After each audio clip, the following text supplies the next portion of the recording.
कसं आहे वातावरण. हे मागं वैताग आहे मित्रांनो. ज्योतिबा रोडला आता असलं खतरनाक लोकेशन चालू आहे. फोटो वगैरे काढायचे असतील तर एकदम बेस्ट आहे. झाडाची पानं वगैरे सगळी गळल्यात आणि आम्ही फोटो काढायसाठीच थांबलोय. तसं असं काय नाहीये, फोटो एक सुद्धा काढलेला नाहीये आम्ही. मस्त म्हणजे मस्त लोकेशन आहे, बघू शकता तुम्ही. आणि आज आपण ज्योतिबा दर्शन करणार आहोत. चांग भलं का म्हणजे सांग का उगाच म्हणायचं गाव म्हणते म्हणून. सांग भलं का म्हणायचं. सांग भलं म्हणजे कोणतंही काम शुभ झालं किंवा विजय मिळाला तर पंजाबी भाषेत का नाही चंगा भला म्हणतात. चंगा भलं म्हणतात माहिती आहे मला. त्या चंगा भलावरनं सांग भलं. ज्योतिबानं सगळ्या राक्षसांचं हरण करून जे सगळं चांगलं व्यवस्थित झालं ना म्हणून सांग भलं. उगाच वाढ काय ते जरा माहिती करून घेत जा. इकडे घेऊन आल्या ज्योतिबाला. गावचं नाव माहित आहे का या तुला काय. ज्योतिबा आणि काय ज्योतिबाचा डोंगर. ज्योतिबाचा डोंगर डोंगर नाव आहे. नुसतं बोंबलं हिंडायला पाहिजे, त्याच्याबद्दलची माहिती काय नको. उगाच देवाच्या नावावर हिंडायचं आहे की नाही. तुम्हाला माहिती तर सांगा ना काय नाव आहे. नाव तुला आता हे सगळं सांगत बसू काय. अहो नाव तरी सांगा काय नेमकं. या गावचं नाव पहिला वैतागवाडी होतं. वैतागवाडी. मग आता काय आहे. आता वाडी रत्नागिरी आहे. वाडी रत्नागिरी. आता आपण मंदिर परिसरात एंट्री केलेली आहे. म्हणजे जिथं मेन गेट आहे आपलं मंदिराला खाली जाण्यासाठी तिथून पायरी चालू होते. तुम्हाला गेट दाखवतो. हे भाविकांना कसं नारळ घेण्यासाठी बोलवल्यात बघा. प्रत्येकाचा व्यवसाय आणि त्याच्यासाठी लागली आतुरता. ही आपण कमान बघालो ना, इथून खाली जायचं आहे. काय करायचं, चालायचं होत नाही. मागच्या दरवाज्याने न्यायला पाहिजे. काय अलीकडं सगळं अत्याधुनिक पाहिजे हो, जवळ पाहिजे सगळं. ह्यो बॅकसाईडचा रस्ता. आपण डायरेक्ट आता कुठं जातो सांगा, दक्षिण दरवाजाला. म्हणजे डायरेक्ट मंदिराच्या जवळ. पायरीच उतरायला लागत नाही हो. किती किती सोय करायची बघा. अजून दर्शन घ्यायचं नव्हतं ते आणि एवढ्या सोयी करून द्यायला लागतात. आपण डायरेक्ट आता आलो कुठं, दक्षिण दरवाजापाशी. आपल्याला समोर आता महाद्वार दिसेल मंदिराचा. पुजारी चालले बघा इकडे तिकडे. आता इथं आपण गाडी पार्क करू, गाडीला व्यवस्थित सावलीला लावू आणि मंदिराकडे वाटचाल करू. आपण आता बॅक साईडनं पूर्ण दक्षिण दरवाजामध्ये आलेलो आहोत. म्हणजे पायरी उतरायचा त्रास नको ना. अलीकडच्या मुलींना इथं लागते, त्यामुळे दक्षिण दरवाजातून आपण डायरेक्ट एंट्री करताय.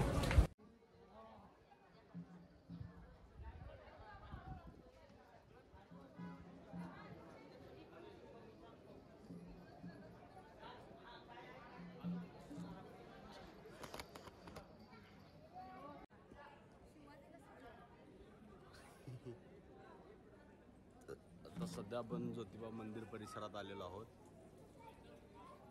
आणि थोडंसं आपण हात धुवून घेऊया. पाणी पाणी पाणी.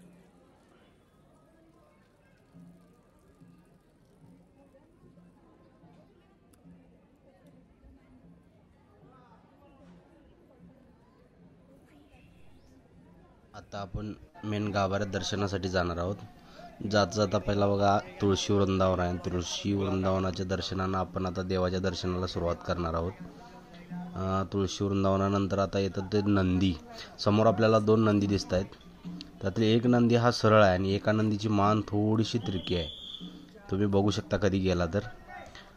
हे भटजी आता काय दान धर्म करा म्हणते बघा. हां हे बघा बिन दान धर्म तर करता निघून गेली बघा. हां आता आपण मंदिराच्या गाभाऱ्यात प्रवेश करणार आहोत. नीट बघून घ्या नंदीकडं. तिरकी मान दिसतीये तुम्हाला त्याच्यामध्ये. भटजी बुवा. आणि आपण गाभाऱ्यात प्रवेश केलेले आहे आणि इथं देव दाखवण्याचा प्रयत्न चालू आहे. पण आमच्या कॅमेऱ्याकडे भटजीचं लक्ष आहे बघा. आता बंद करा म्हणते. आता बघा ते पण चोरून आम्ही आता एक कॅमेरा त्यातनं काढला आहे बघा. खाली हळूहळू हळूहळू माझ्या मागं कॅमेरा घेऊन लागले. मेन गाभाऱ्यात आलो आपण आता. आणि फोटो वगैरे काढायला अलाउड नाही ना. बघा बघा चोरून चोरून काव खायले फोटो काढले, काव खायले फोटो काढले. आणि दर्शन करून आपण आता बाहेर आलेलो आहे दरवाजातून. आपण दर्शन करून मंदिराच्या बाहेर आलेलो आहोत. या दरवाजातून आपण बाहेर पडलो. आता मी जे दाखवत आहे ना ते आहे रत्नासुराचा डोळा. रत्नासुराचा डोळा असं म्हटलं जातं त्याला. ते 4 खांब चौताऱ्याच्या खाली आहे तो. आणि त्याच्यानंतर आपण ज्या या मूर्त्या बघतो त्याला रवळनाथ म्हटलं जातं. त्याच्यानंतर हे सेवकानं ची एक मूर्ती देवाने तिथं स्थापन केली आहे. आणि आपण आता आलो मंदिराच्या बाहेर. चला आता बाकीचा मंदिराचा आढावा.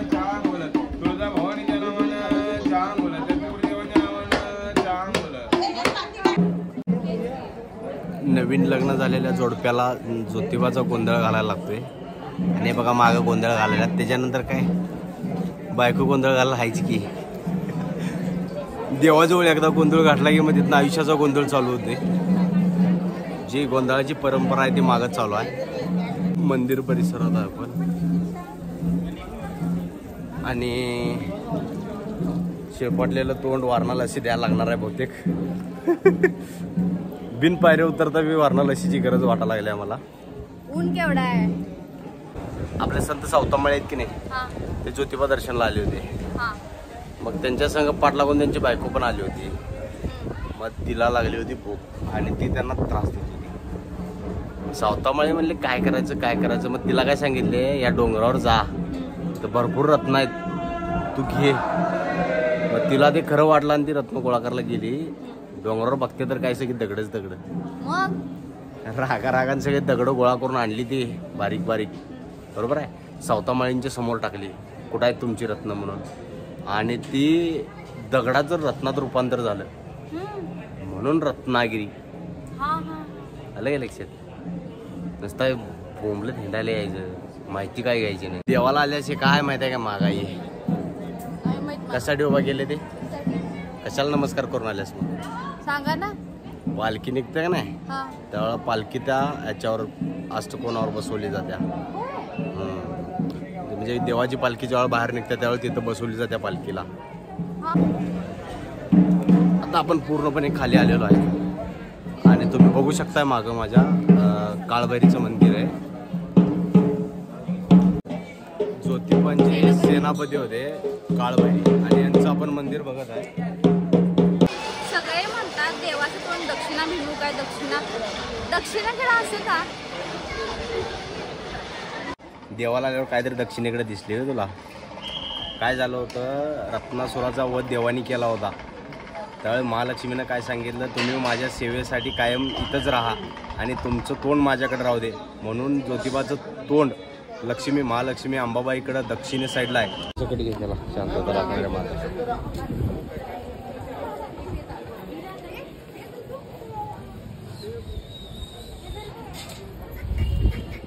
पूर्ण करणारी माता काम देण्याची. ऐका की एवढं असं भारी मंदिर आहे. किती वर्ष झाले असतील बांधलेला. हे 1730 मध्ये बांधलेलं आहे. ग्वाल्हेरचे राणोजी शिंदे म्हणून होते त्यांनी बांधलेलं आहे ते मंदिर. आणि आता ते सिंधिया ट्रस्ट कडायचं आहे मंदिर. त्यांची सगळ्या आता ते पिढी आहे ते बघताय मंदिर.